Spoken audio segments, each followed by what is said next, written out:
Okay. All right, everyone, welcome to practice today. Um, I'm Lama Rod, and welcome to those of you who are new.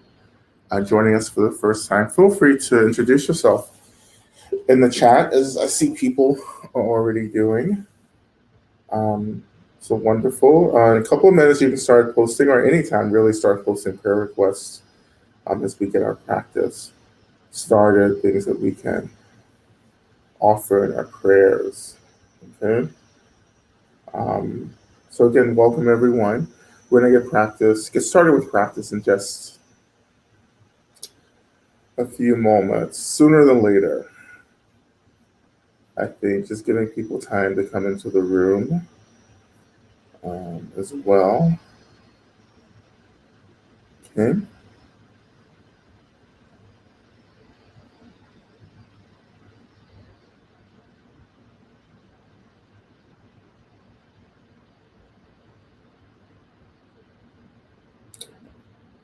Let's see. All right.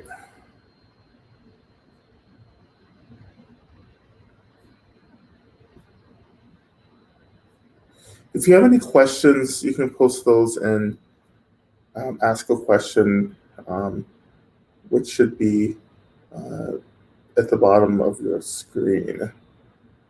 You can start putting questions in right now if you want. It's just reading through some of the comments.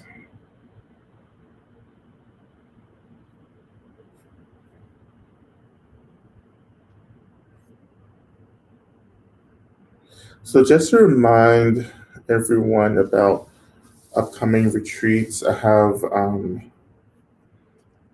retreat in August 17th, a weekend retreat up at Wonderwell Retreat Center, which is New Hampshire.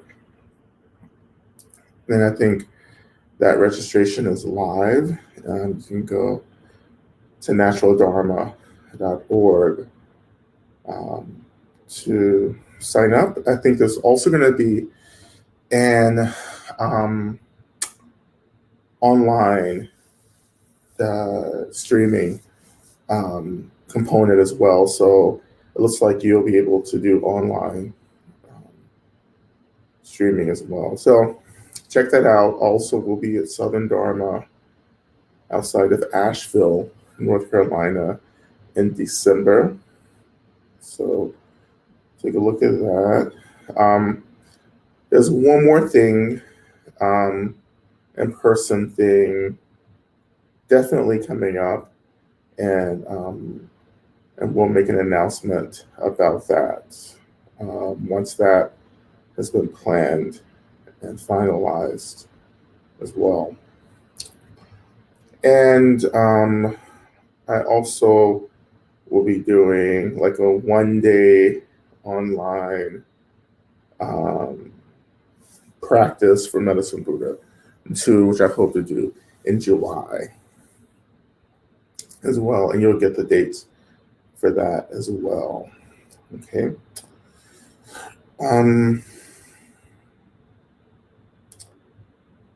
Also in the fall, in October, I'll be doing an introduction to Mahamudra course, probably about an 8-week course. And so that's going to be open to anyone. And so that's an introduction to meditation as well. So for those of you who have been really looking for some support in beginning a practice, we'll be doing that this fall. And then the beginning meditation practices will lead us into Mahamudra, an introduction to Mahamudra as well. So that's all online, and so that will be a great opportunity. It's just an extension of what we do in Bhumiswasha Mahamudra for the people. It won't be called Mahamudra for the people. Maybe it will, maybe it won't. I don't know. But those are just some opportunities that are coming up. And, we're still thinking about doing something here in Atlanta as well. Um, so for those of you who are local or in the South, so stay tuned. Tonight for our practice, I think I want to continue kind of exploring um, parts of our practice from last week. So again, we were talking about really transmission, empowerment. How do we feel authorized to practice with the deity?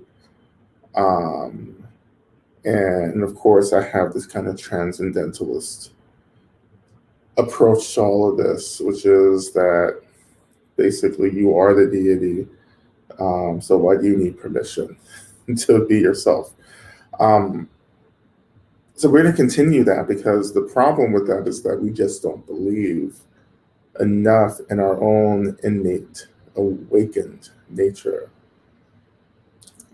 We don't believe it's true. We have a lot of doubts around it. That's what creates the conditions for empowerment to come about because we need someone to tell us that it's okay to do something. And in a way, that's really important. But in other ways, we become too dependent on the permission of others um, to express agency in something that is inherently ours to touch and to experience.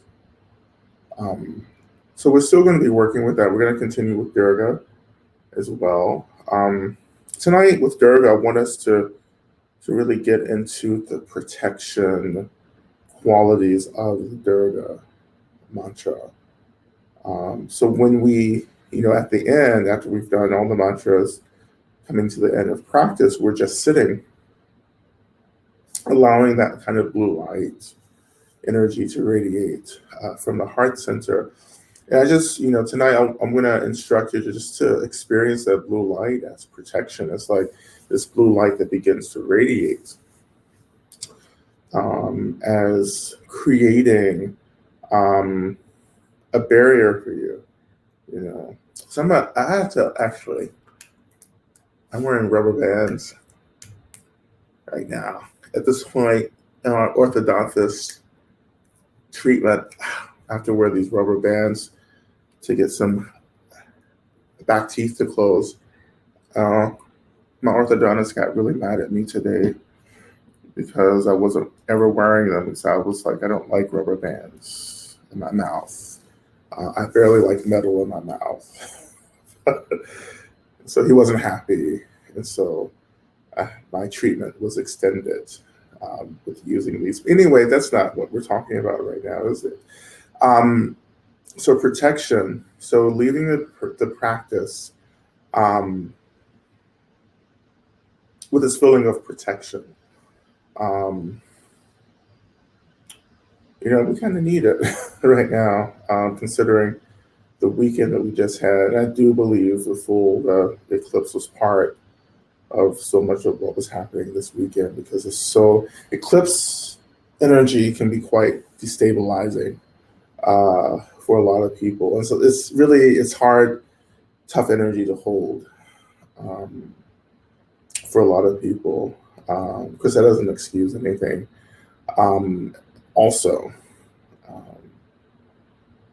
but I think a lot of us are just feeling really vulnerable, physically vulnerable, living in the world, as many of us have been feeling for a very long time, but also just emotionally vulnerable, we're emotionally just open and raw, right?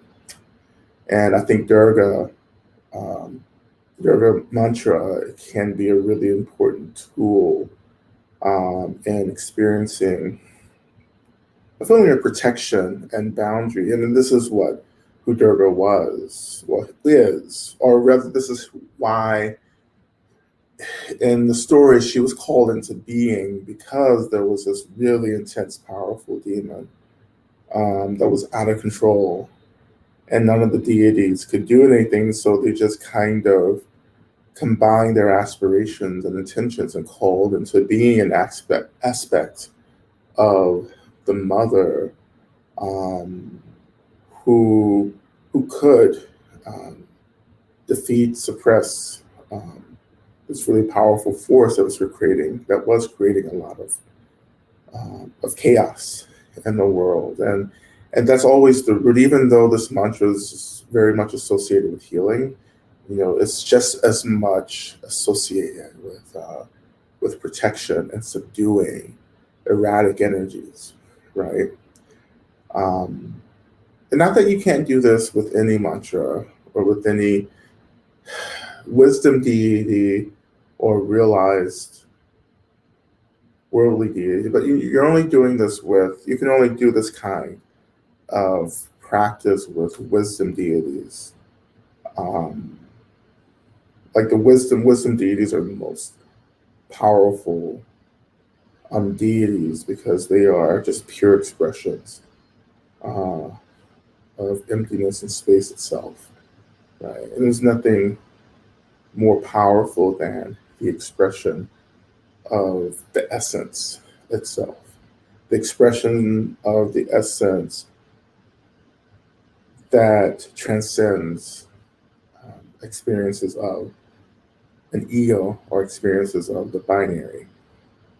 Um, so what you're doing is you're calling in really the truth, like the truth and the essence of things.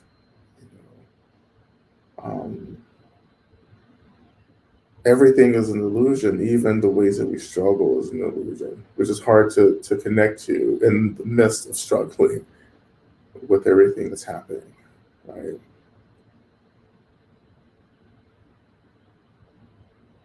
And we also have to believe that we deserve to be protected as well. We have to believe that we're worth protection. That we don't, that victimhood or being targeted isn't what is supposed to happen. Like that's even for those of us, and I would say, many of us in this space, in this session tonight, you know, have experienced being targeted and marginalized. Some of us consistently, perpetually marginalized, attacked in public. It's hard not to pathologize this personally, and it's hard to survive the ways in which dominant cultures attempt to pathologize some of us who are routinely victims of injustice. Of course, that pathologizing is just another way that dominant cultures, communities bypass their role in perpetuating violence against um, smaller groups, marginalized communities, which we see over and over again. You know, um, as I often say, this is a um, period. Well, it's always been a period, so of this happening, but like particularly now, I think it's important for us to explore how there is so much spiritual warfare happening right now, and that if we don't learn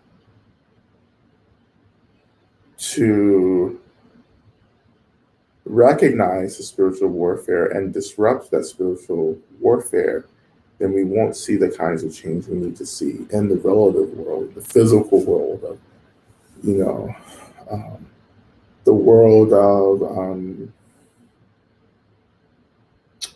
the world that we experience through our sense faculties, right? The relative.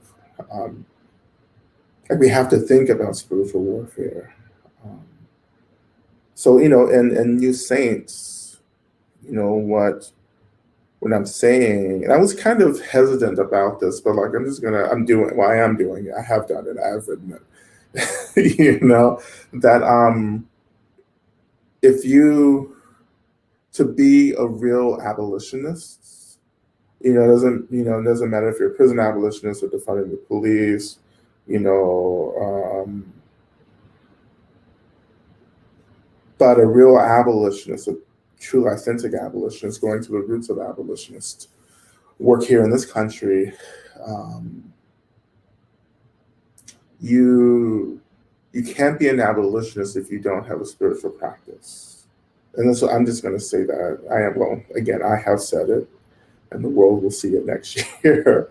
um, like if you're not praying, you're not practicing abolitionism. If you're not engaged in the spiritual warfare part of this, because the root of abolition work, like particularly anti-slavery abolition, and um, the early roots of abolition in this country was a spiritual movement, as much as it was a social movement, an organizing movement. It was a spiritual movement. The leaders of this movement were actually quite gifted mediums and psychics and diviners. That's how they did the work that they were able to do. You know, um, like it's so. I really encourage you to just read some of the histories around, um, Sojourner Truth and Harriet Tubman and Frederick Douglass, the Quakers, the radical Quakers, the spiritualists, um, who are all just kind of working together and supporting each other. Even the suffragists, too, to an extent, who were intersecting with abolitionists, organizing a movement. It was such a, um, it was just like, it was commonly accepted, you know, um, with the leaders that, of course, the unseen world is helping. The unseen world wants us to be free as well, you know. Of course, the early spiritualists were just kind of stumbling into this, because beings in the spirit world, the unseen world, were trying to help, so they were just possessing, all these like people and just like trying to get them to send messages, into the living world, about, what people could be doing, um, to work towards freedom. So anyway, um, we have to kind of return to the framework of spiritual warfare right now, to really understand like the roots of what's happening. Um, but this is not just a social thing. It's not just injustice. There are forces, unseen forces, that are really, um, impacting things for us, right? So I'm sure some of you can feel this, just this kind of tension right now between, um, light and dark, right? And I know some of you don't like to think about that, but it doesn't really matter what we think, actually. Like this is what's happening because this is the relative. There's always the struggle between what is conducive to freedom and what isn't conducive to freedom. Of course, what is conducive to freedom is spaciousness, uh, recognition of emptiness, and so forth. What isn't conducive to freedom, is ignorance, delusion, right? Of course, that turns into hate and so forth. Um, so there are forces who are just standing on these different sides, right? And again, this is, some of you may say, oh, like, if the nature of everything is awakened, right? Why doesn't goodness just win, right? because this is the relative, this is samsara, what I call the carceral state, right? These are different rules here.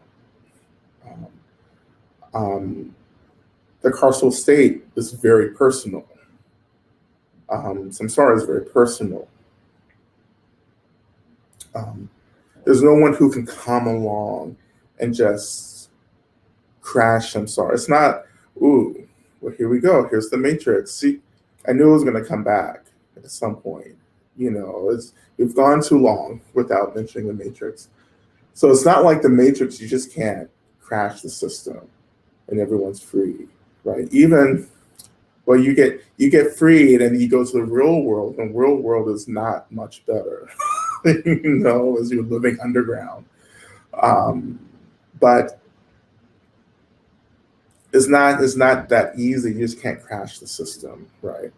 Of course, the matrix has the limitations because you're still in samsara. You're just in a deeper level of samsara, which again, which I feel like that's really appropriate because there are different levels of freedom. We think we break through a level of freedom and we say, okay, that's it. Then we realize there's another layer of freedom to break through, right? It's just a continual breaking through till you're able to touch into the essence of things and you say, oh, this is what this is. Like you get the point, right?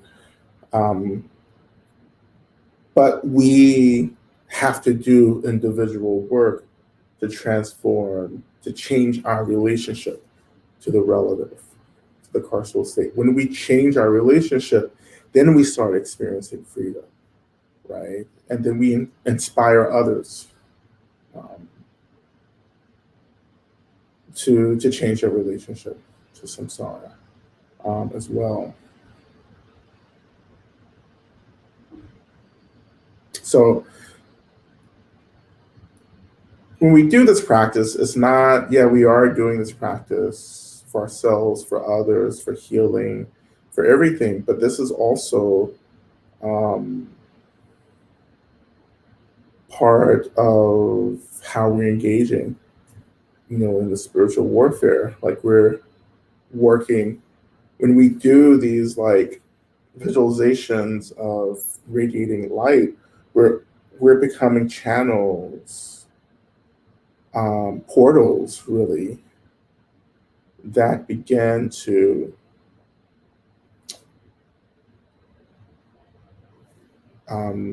channel light into the world. Like we become portals and we open to the light, and this light just comes into the world. That's what we're needing. That's part of the labor that we're doing. We're opening to the light and allowing that light to shine into the world right now. But there's always this, because this is the relative in samsara, one of the rules of samsara, of the program, of the matrix, is that there's always counterbalances as well. And as we offer great light into the world through practice, there's also this kind of trigger thing that happens where there's darkness that comes as well, if that makes sense. And so much of what we're trying to do is outpace the darkness. And the darkness is delusion, ignorance, not knowing, the opposite of wisdom and compassion. Like we're trying to outpace that, so each side is trying to overwhelm the other within the system, right?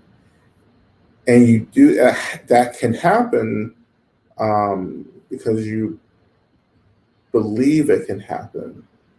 Samsara, the carceral state, is based on, it's a belief system, right? And what our freedom is actually based on no longer believing in the realness of the system, no longer believing that the things that we have to go through, we have to actually go through them. That there is a different choice to make, and that different choice is actually choosing what is conducive to awakening and enlightenment, which is compassion, love, and so forth, awareness, wisdom. Um,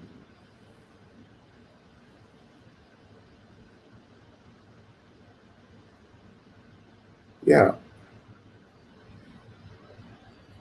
there's so much that needs to be freed and liberated. Of course, this is the work of the Bodhisattva. Like there's so, there's a lot that needs to be done. There are beings that need to be freed, energies that need to be cleansed and purified, things that need to be healed.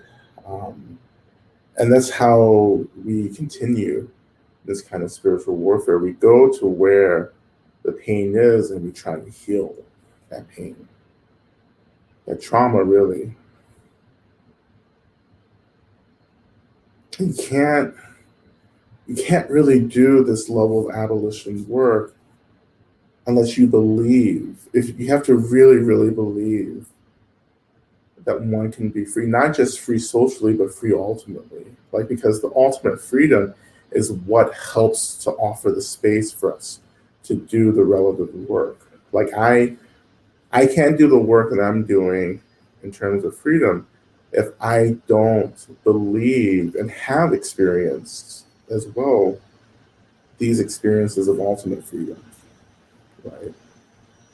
Because if I don't have that ultimate freedom experience, then the relative becomes very rigid. It becomes very material, meaning real and solid with no potential, right? And when something's that real and solid, it's really hard to imagine change, right? And transformation, right? I mean, it's definitely hard to even think about the illusion of anything when you believe in the realness of everything, right? And that belief in the realness and the investment in the realness is um, can create a lot. Well, can be the foundation for a lot of violence against ourselves and against others. Right? When you believe there's nothing else, and that if there's nothing else, then what matters? What exactly matters, right? Um,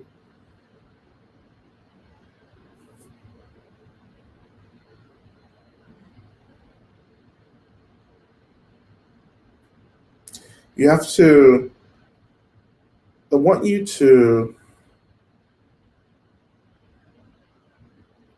begin to experience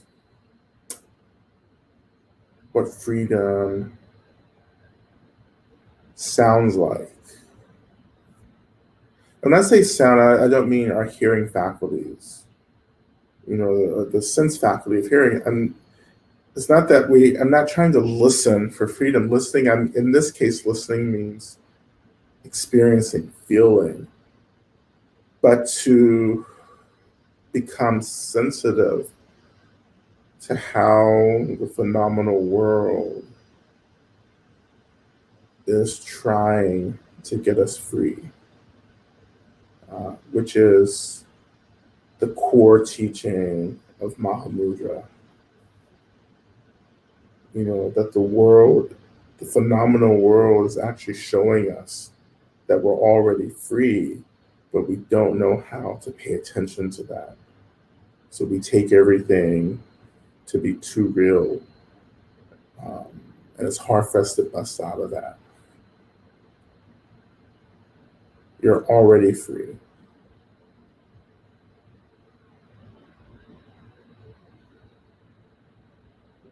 And that's really Dharma as well, not just Mahamudra, Dharma in general, that we're already free.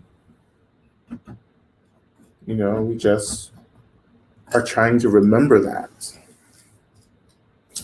We're trying to remember that, and we remember it by learning to pay attention, you know, to the phenomenal world and to our experience, because there are cracks in our experience.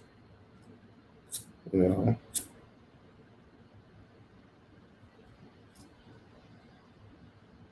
there are all these cracks we don't notice because we're not paying attention. We're not training ourselves in awareness. So it just seems like there's this like movie and narrative that's just going on without any breaks, but there's actually a lot of breaks in this. And if we can get into a break, then we can get into freedom. This is again just basic Mahamudra theory, right? And not Mahamudra, but the system of meditation, Buddha Dharma, is that we're trying to get in between the thoughts. Getting in between the thoughts is the crack, that we're trying to slip into in order to start really unraveling and peeling back the illusion of this realness, you know.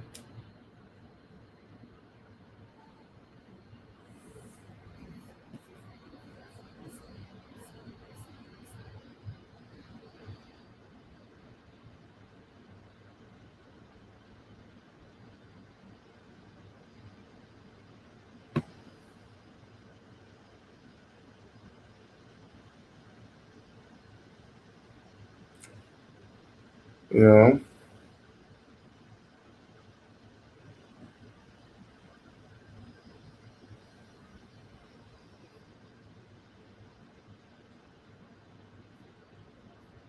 so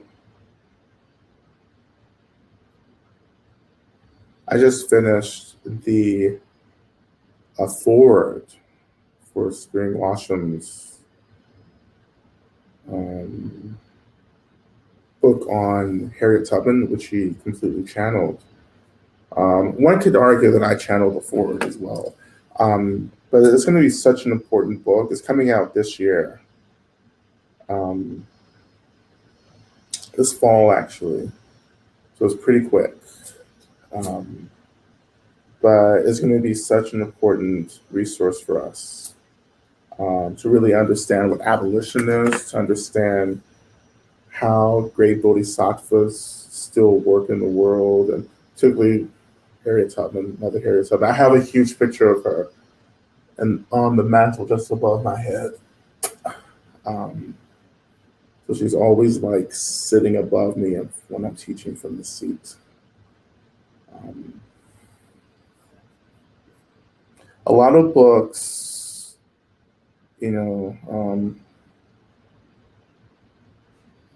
are it's there's a lot of information I think about these great beings that can only be transmitted directly to people.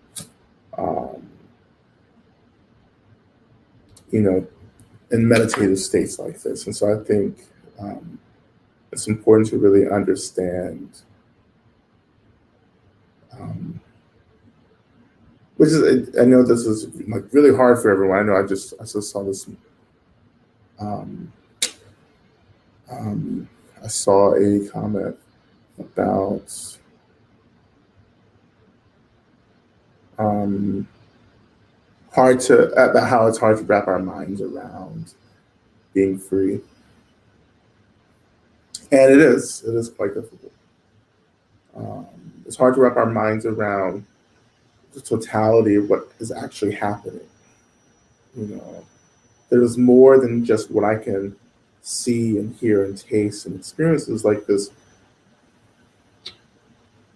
There are countless things happening actually in this one moment.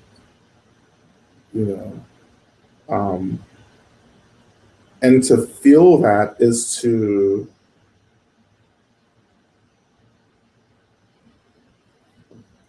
like really experience hopefulness, hope. Um, you know, hope.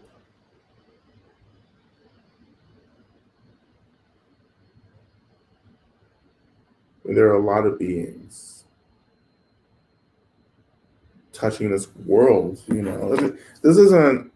You know, this isn't something that just happened. Like this apocalypse has been going on for much longer than we understand. You know, um, like centuries and centuries, but it's coming to a head now, right? So there have been beings in this world. The Buddha, for an example, was one of those great beings who came here to achieve awakening, to establish the system, just like many awakened beings came here to establish these systems of practice, you know, so that we can use them now. Um, to get free, right? To get free from believing, that we have to like continue to go through the suffering and the violence over and over again, that we can start making different choices. Right?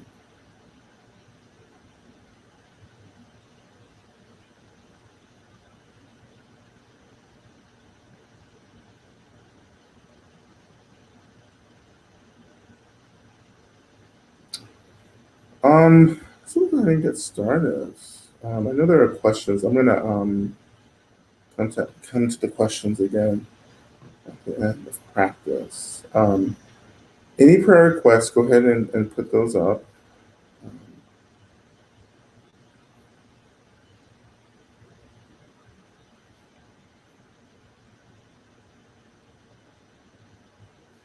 right.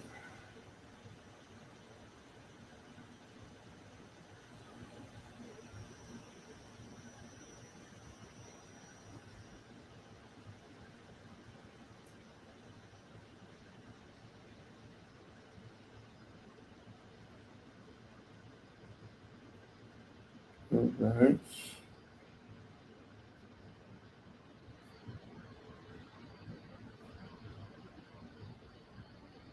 Yeah, so when we choose abolition, we really have to choose, you have to choose this kind of, um, it's, if you, when you read Spring's book, like you see a lot, Harriet Tubman was a warrior, and she's a warrior, um, and her consciousness is still present, recruiting people. Um, like it's not happenstance or just like ironic that you know all of a sudden Harriet Tubman is like kind of back, in the collective consciousness with her movie a couple of years ago and her being on the $20 bill, and hearing so much about it. This is not like coincidence. Like this is like orchestrated. Like this is all there's no such thing as coincidence, you know, um, or whatever luck. There so much is orchestrated, right? So much has been planned. Um, that things are ripening and arising because of labor that has gone into the ripening well before it's ripened.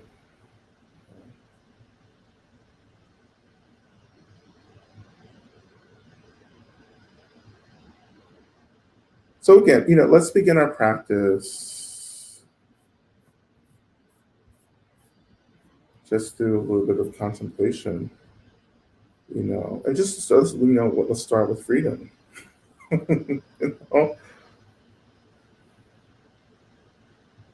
know? Let's just start at the top, right? And what does freedom mean for us?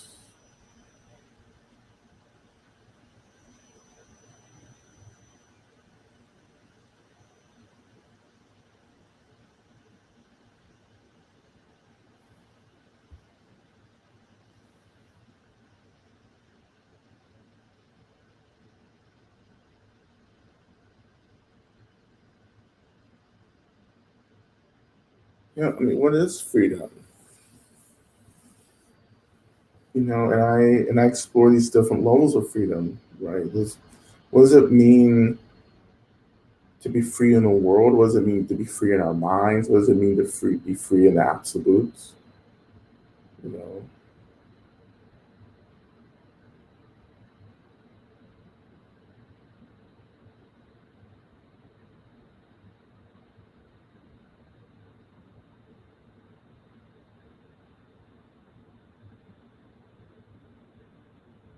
And in stillness, we can begin to sense, to hear this kind of state of freedom. But we keep getting distracted by anxiety and worry and fear. We also get distracted by joy and happiness as well.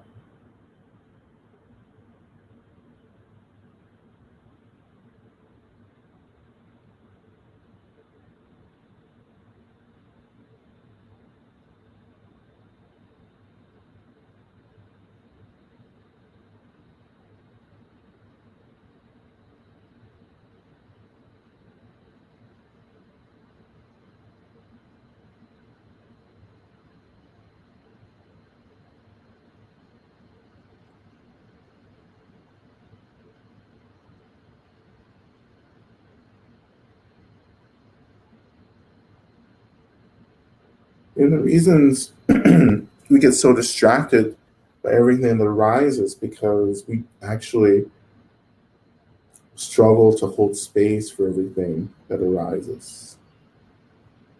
By learning to notice and to not react, and how that opens the door for experience. And experience is the path to freedom. I can't get free from something I don't experience.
So freedom isn't about going anywhere.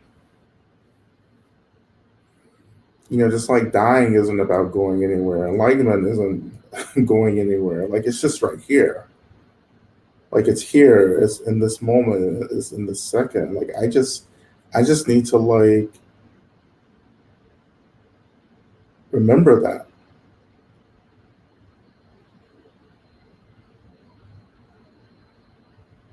I'm not trying to bust out of the world, or I'm not trying to bust out of the matrix or the carceral state. I'm just trying to like finally see and experience the illusion. I can just do it right now. Or I can start practicing doing that right now.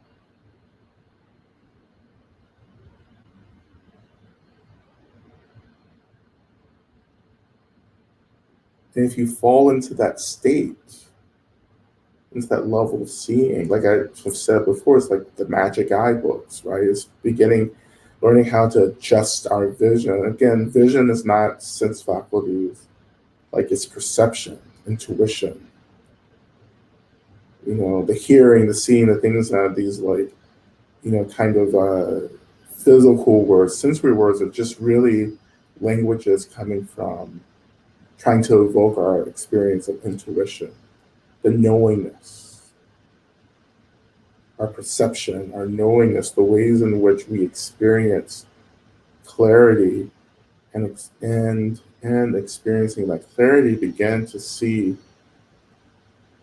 much more of what's happening, right? Because we're not distracted by everything that's arising on the sense faculty levels. We're getting deeper into intuition and perception that experiences everything, experiences the truth of everything.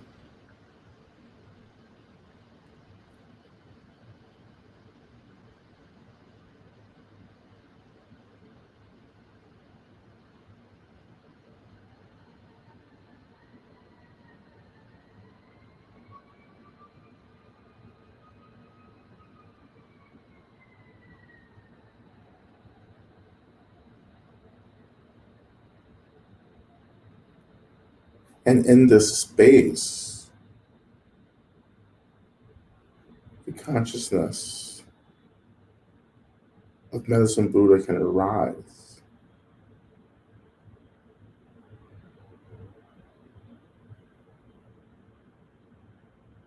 Right? Because there are two ways, perhaps even more, but what's coming to mind is two ways to touch into the nature of enlightened beings, the consciousness of enlightened beings, rather. First is that we train in holding space, right? And in holding space, we connect to space, and the space is the consciousness of the deity. And the second way that I'm thinking of now is that we begin to understand that everything is the arising of the deity to begin with, because everything is an expression of emptiness and space itself.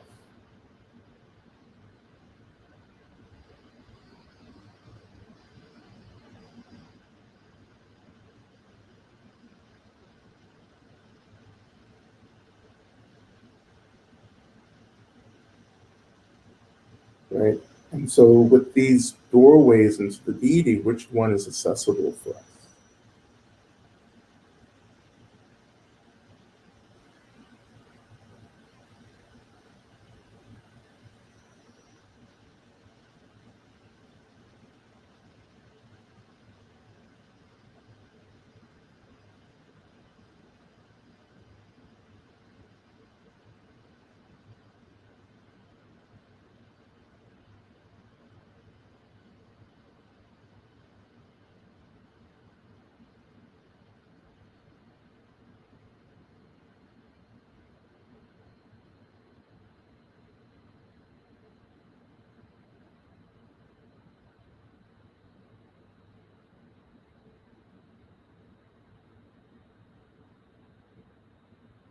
So, we'll begin with our first mantra. This is the opening mantra, really evoking the energy of Medicine Buddha. Om Minla Sange Kino Soha. You see that in the chat box. Om Minla Sange Kino Soha,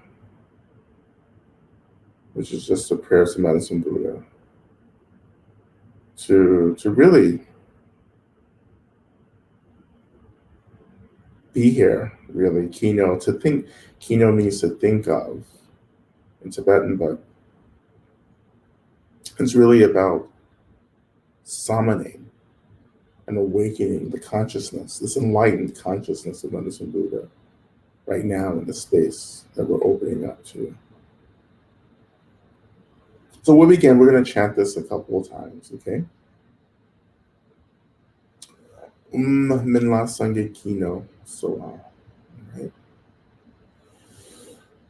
Om Minla Sange Kino Soha.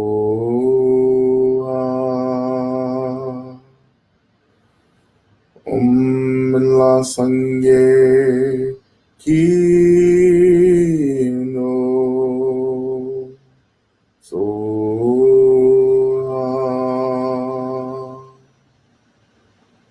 Om Minla Sange Kino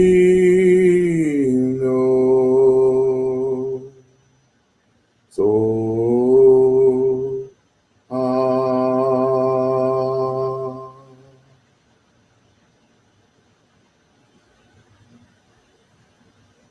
I'm beginning to trust that Medicine Buddha is awakening in our space, not just in the space, also in our bodies.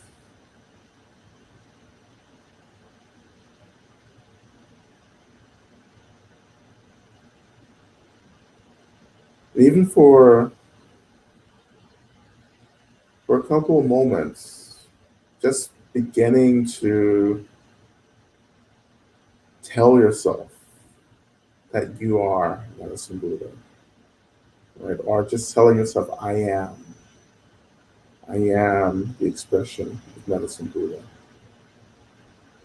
I am the great healer. I am awakened. That I am the most profound integration of compassion and wisdom.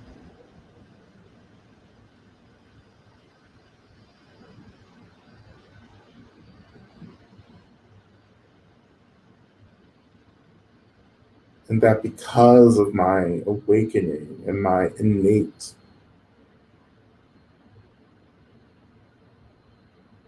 Buddhahood, that I can consume the world in compassion and care and wisdom and love instead of the world constantly consuming me with anxiety, fear, violence.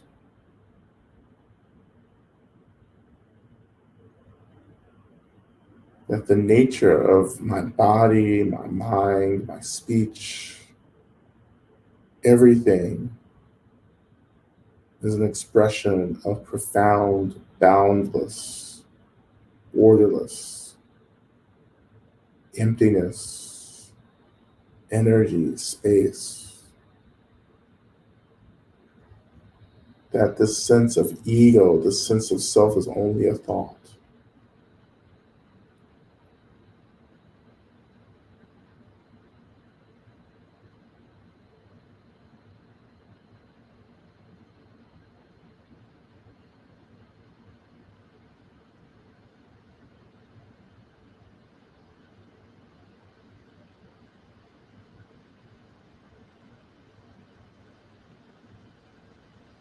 Just sitting with that thought just for a moment.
And then I wonder in this moment if you can turn your attention to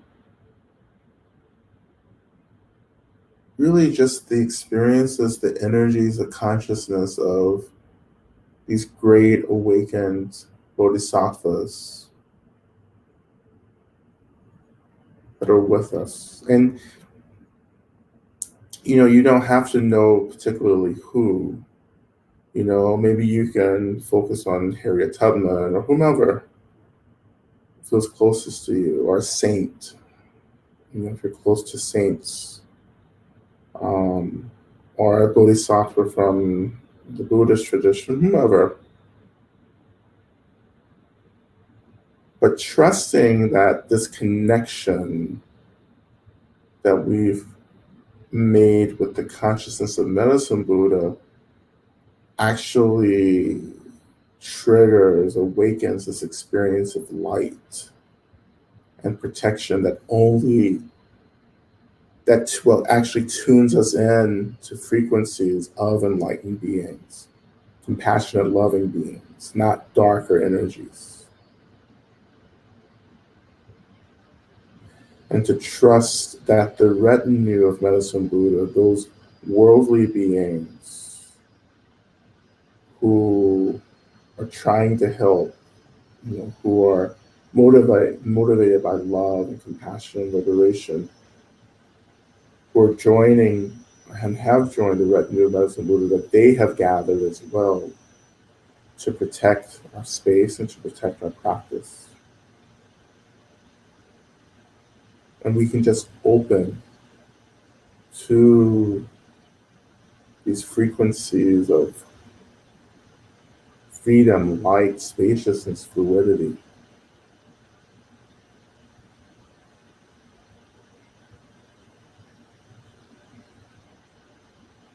And you don't have to necessarily try to do anything, but you can just simply think, I open to light.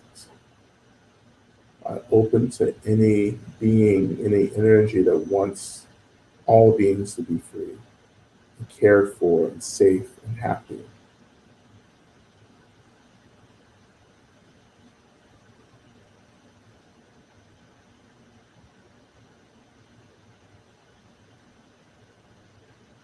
And maybe when you open, maybe you'll have visualization of being filled with light. You don't have to, but maybe you'll have that visualization. Or you may have a feeling of openness, space, fluidity. And you may not experience any of this, and everything is okay in this moment.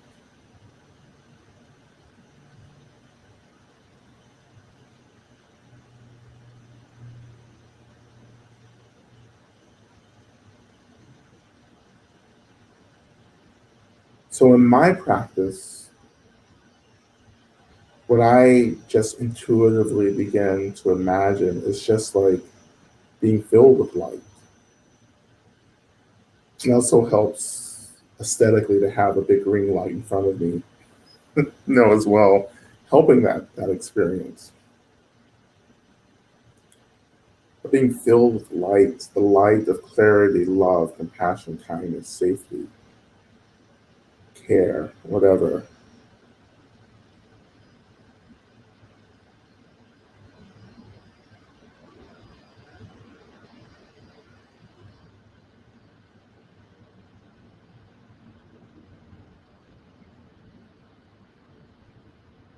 Now, as some of you float away, try to turn your attention for a moment to the earth, to the seat, asking the consciousness of the earth, the energy of the earth to hold you as well. Right? So the earth becomes an anchor for opening to this space and fluidity.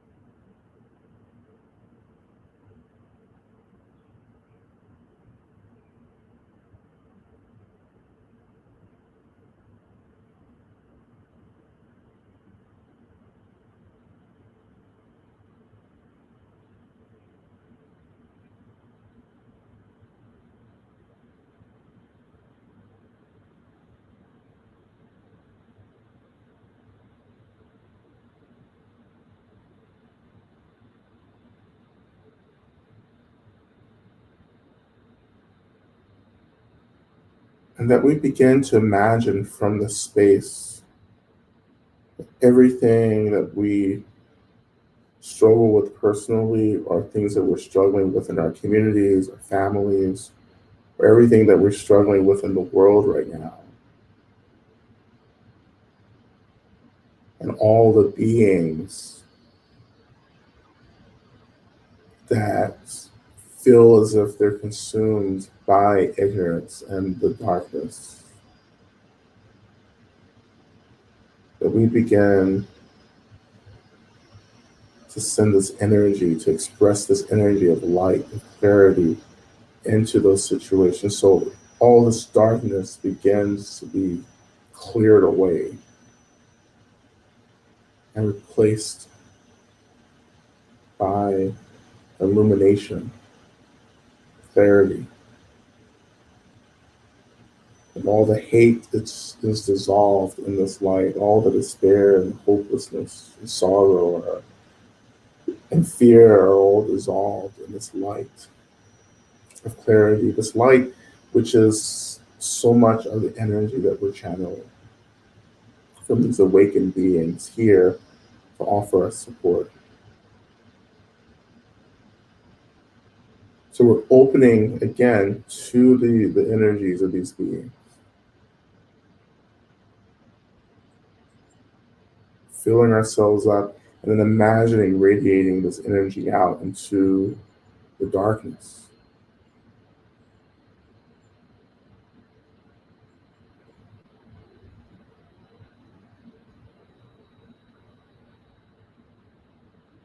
So we also become like Tara and Tarama, who herself is compared to a star, whose name does mean star. The northern star, the guiding star, the central symbol, right, within anti-slavery abolition, the guiding star, the northern star, that guided people to freedom. You are becoming that star right now. That no darkness can possibly dwell in you. And we're offering our minds and bodies to the love and care of awakened beings.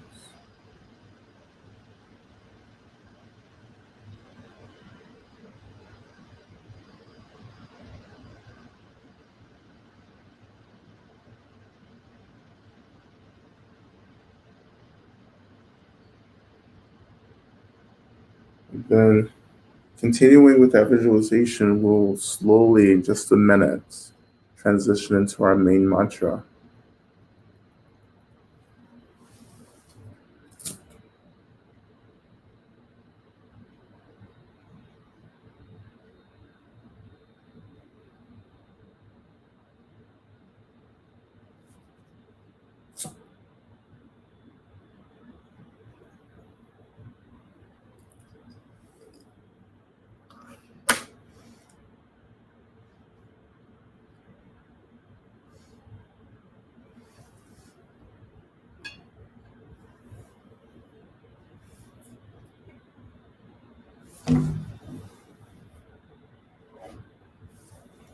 So Tea Taum Baconze, Maha Baconze, Rasa Sumangate, Soha, prayer to medicine Buddha for healing. And we're going to go through our first round of the mantra and just continuing with wherever you are in this meditation. We're really focusing on just being filled with light.